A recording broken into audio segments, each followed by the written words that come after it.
Hello guys, so we're gonna talk about your hypervolemia and hypovolemia. So, kapag po sinabi natin na hypovolemia, it's fluid volume deficit. And kapag naman po tinawag natin na hypervolemia, it's all about fluid volume excess. Now, puntahan natin si fluid volume deficit or yung tinatawag natin na FVD, si hypovolemia. This results when fluid loss exceeds fluid intake. Sodium and water are lost in equal amounts from the vascular space, and then mas kilala nga siya as your hypovolemia or isotonic dehydration. Pero, your hypovolemia is not the same as dehydration. Why? Unang-una po, tatandaan ninyo kapag fluid volume deficit or hypovolemia ang may problema, ang nagkakaroon po ng main problem is yung ating ECF or yung atin pong extracellular fluid. So, nagkakaroon ng problema dyan kapag po yung loss of ECF is higher than your fluid intake. Yan siya. Ibig sabihin, hindi niya na kayang i-balance. And, ang kakaiba po kasi sa kanya is, yung pong sodium and water ninyo is same lang ng amount na mawawala sa vascular space. Hindi siya katulad ni dehydration. Si dehydration kasi, ang may problema dyan is your total body of waters. Total body of water. Body of water. Or the total body fluid sa katawan ninyo. Yan siya. And, ang pinagkaiba niya is, hindi po same ng amount yung sodium and water niya. Ang nawawala sa kanya is yung H2O. Mababa si H2O. Pero, nare-retain si sodium. Retain po yung ating sodium.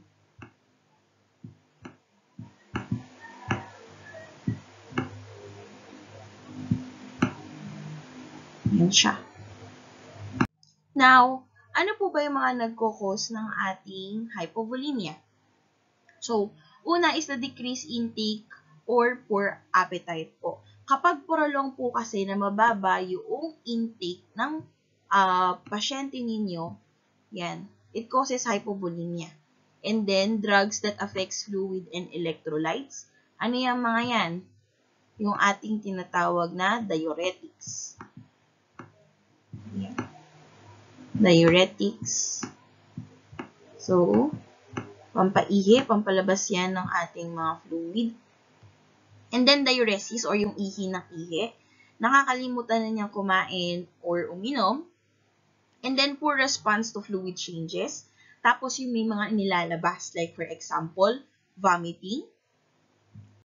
And then, diarrhea.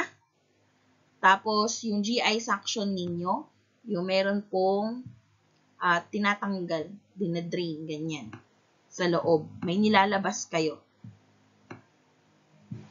And then, yun yung diuretics. For your diuretics, guys, di ba sabi kanina is nakaka-affect sa fluid and electrolyte ninyo? Hindi lang kasi isa yung type ng diuretics natin. Meron po tayong tinatawag na potassium wasting. Potassium wasting. And then, meron tayong tinatawag din na potassium sparing. Potassium sparing. Sparing. So, yung mga potassium wasting natin, ang example niyan is your furosemide.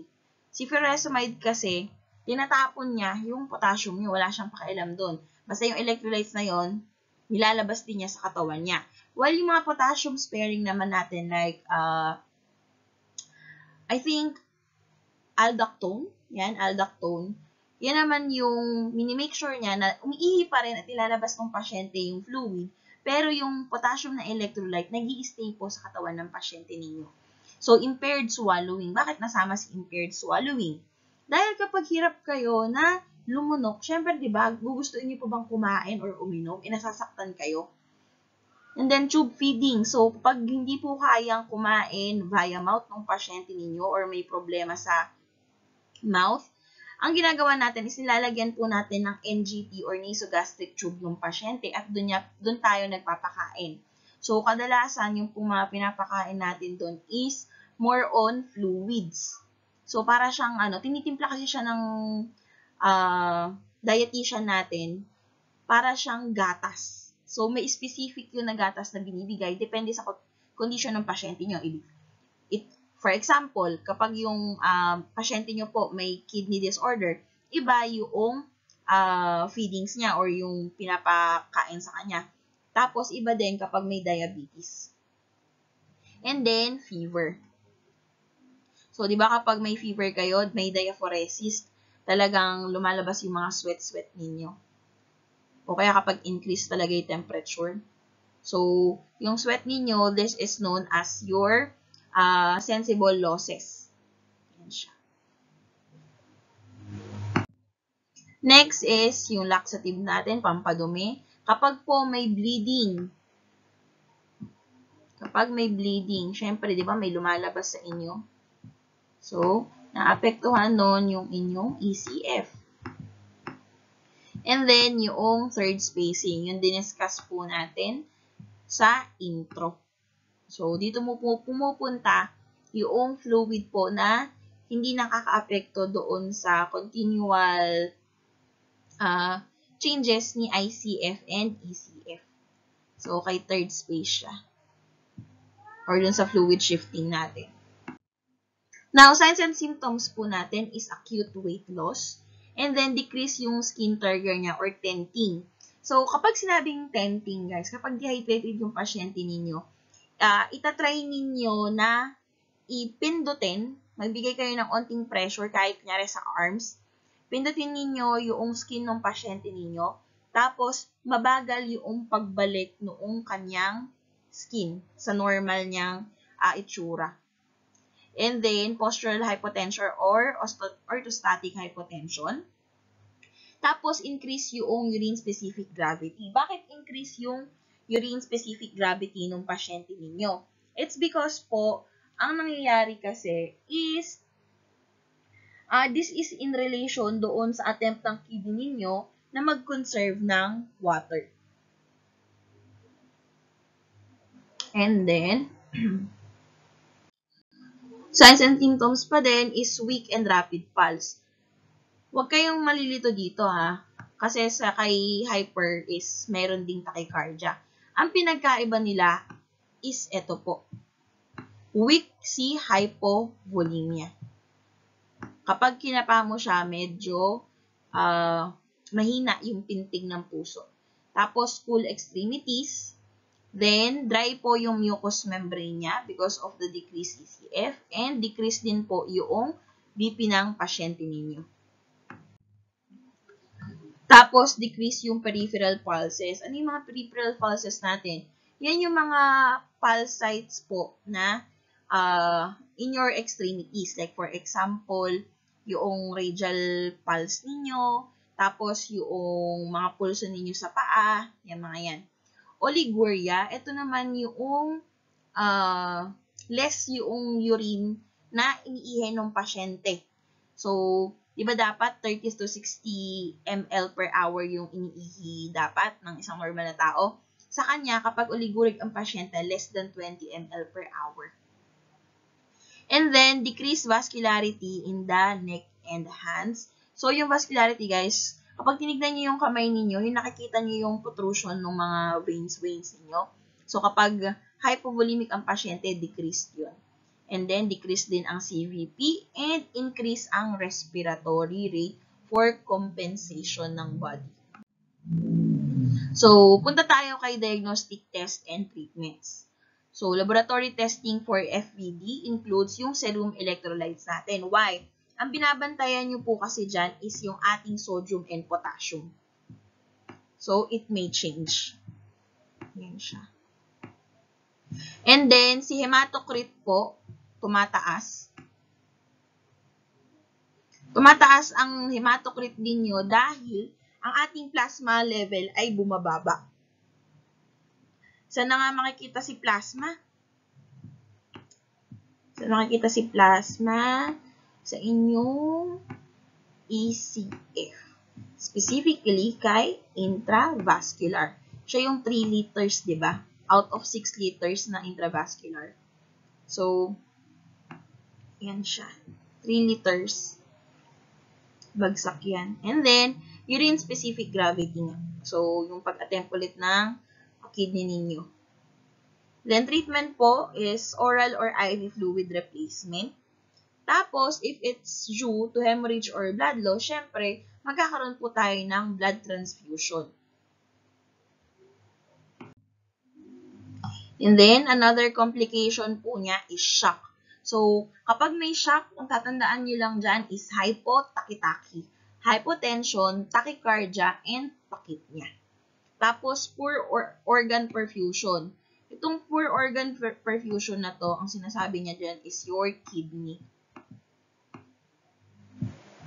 Ang perfusion, that is the supply ng blood sa organ. So, kapag mababa yung BP mo, and then mababa yung cardiac output, poor organ perfusion.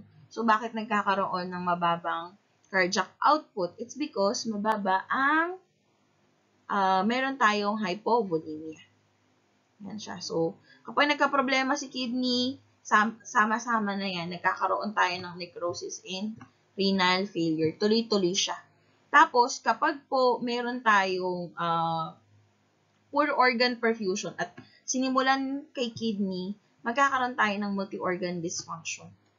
Kasi, kapag po si kidney, hindi niya nagawa yung function niya, which is to filter yung waste products sa katawan, tiga-filter siya.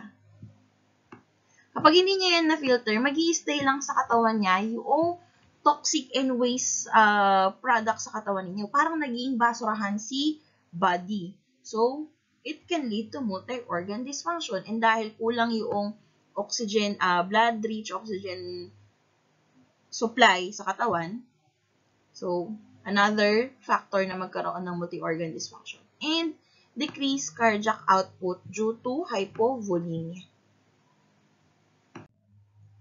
So, punta naman tayo kay FVE or fluid volume excess. So, results when fluid intake exceeds yung fluid loss ninyo. Now, excessive retention of water on sodium in the extracellular fluid. So, this is also called your hypervolemia or isotonic overhydration. Causes po niya is your renal failure. So, kapag nga nagkaroon ng problema si kidney, hindi siya makakapag-filter, magi-stay lang po, magi-stay lang yung dumi sa katawan. So, yan. Then, nag-stay lang sa loob yung mga fluids. Then, your congestive heart failure. So, ayan siya. Cushing syndrome. So, kapag naman po Cushing syndrome ang pinag-uusapan natin, this is a disorder wherein masyadong mataas yung production ng cortisol. Cortisol.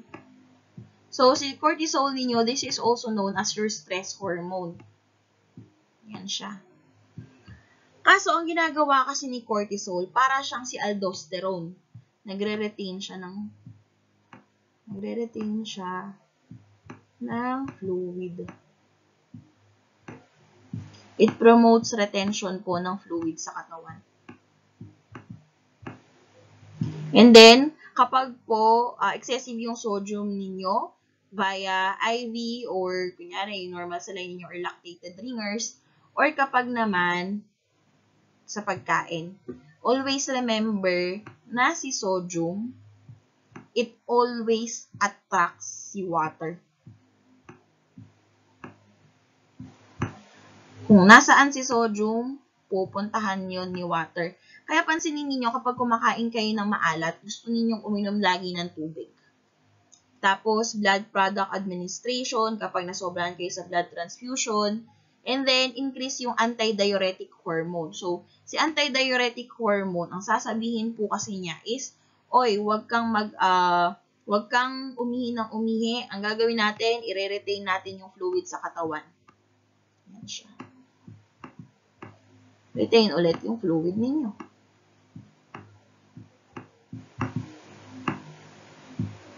Then next, medication. So, meron po tayong mga medication nga na nag-promote ng fluid retention. Then liver diseases, and then hyperaldosteronism kapag mataas ang aldosterone ninyo.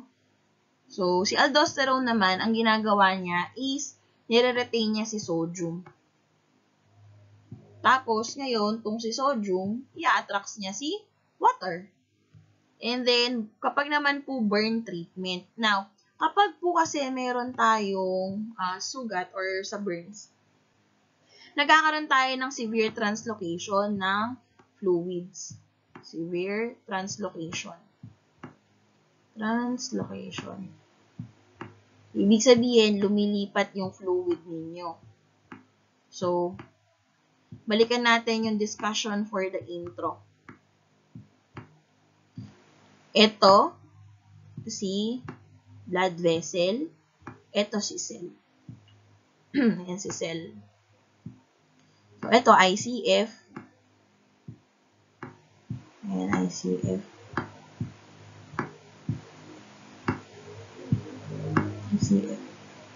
Ayan. Ito, itong dalawa, ito interstitial space. Ito intravascular space. So, dapat, ang nangyayari kasi, yung dapat na fluid lang dito kay, gawin natin blue. Yung fluid na dapat andito kay vascular, nagkakaroon ng leakage. Lumalabas siya dito sa spaces. O yung tinatawag natin na capillary leak. Yan siya. Lumalabas. Kaya pansinin ninyo, kapag kunyari napaso kayo, tapos biglang nagkakaroon ng, after few minutes nagkakaroon ng umbok yung inyong napasong part, tapos may tubig-tubig sa loob. So, it's because of that. That is the translocation of fluid. And then po, signs and symptoms ulit natin is distended po yung mga jugular vein ninyo dahil mataas nga yung fluid, mayroon tayong fluid excess. Tapos tachycardic din siya, pero ang pinagkaiba niya is bounding yung pulse. Minsan yan guys, kahit hindi mo na ipalpate, nakikita mo yung bound ng pulse, yung pagtibok. Abnormal yung breath sounds and polyuria. So, decrease nga yung urine-specific gravity, dyspnea and tachypnea, and increase yung BP. Increase ang BP dahil mataas ang fluid sa katawan. So, marami pong ipaprocess si heart. So, mataas kasi ang blood volume. Yan siya. Tandaan ninyo lagi, mas mataas ang blood volume, mas mataas ang BP. Next is mataas yung ating CVP, edematous yung pasyente dahil meron tayong capillary leakage. Capillary leakage. Capillary leakage.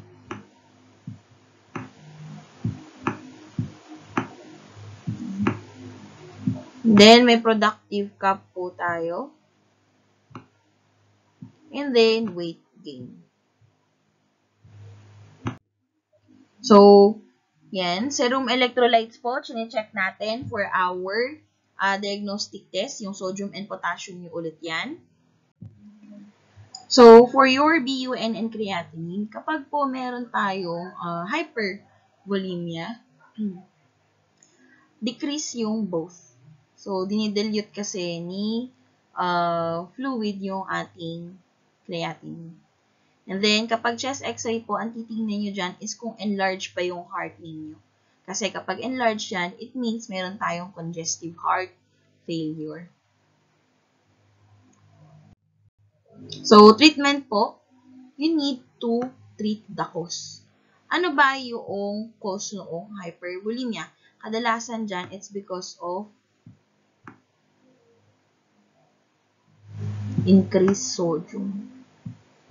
So, ngayon, para mapalabas natin si sodium at mawalan ng water retention, gagamit tayo ngayon ng mga diuretics. Ito yung sinasabi ko sa inyo kanina. So, your loop diuretics is also known as your potassium wasting. So, magbibigay tayo ng furosemide.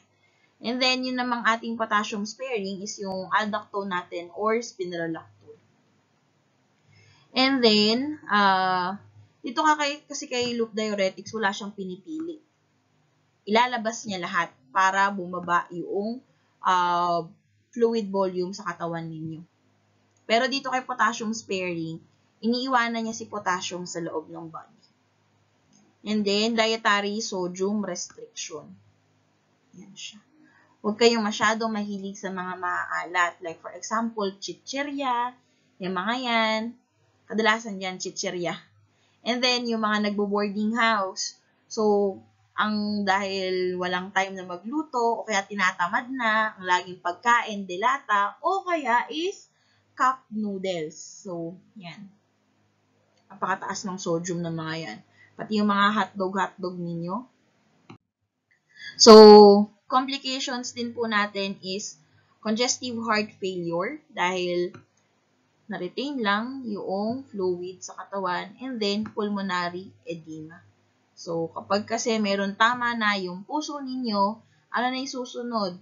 Kapag yan ay right-sided na CHF, enlarge ang organs. Enlarge yung organs. Pero, kapag yan is left-sided, ang may problema is respy. Kaya napansin ninyo kanina doon sa signs and symptoms, may productive cough. Yan siya. So, in fluid volume deficit and fluid volume excess, yan, hypo and hyper, sa bulimia ninyo, kapag may problem sa bulimia,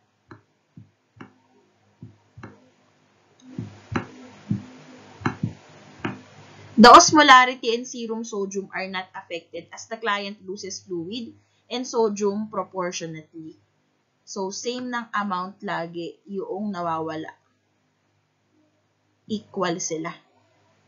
And that is the end of your hyper and hypovolemia.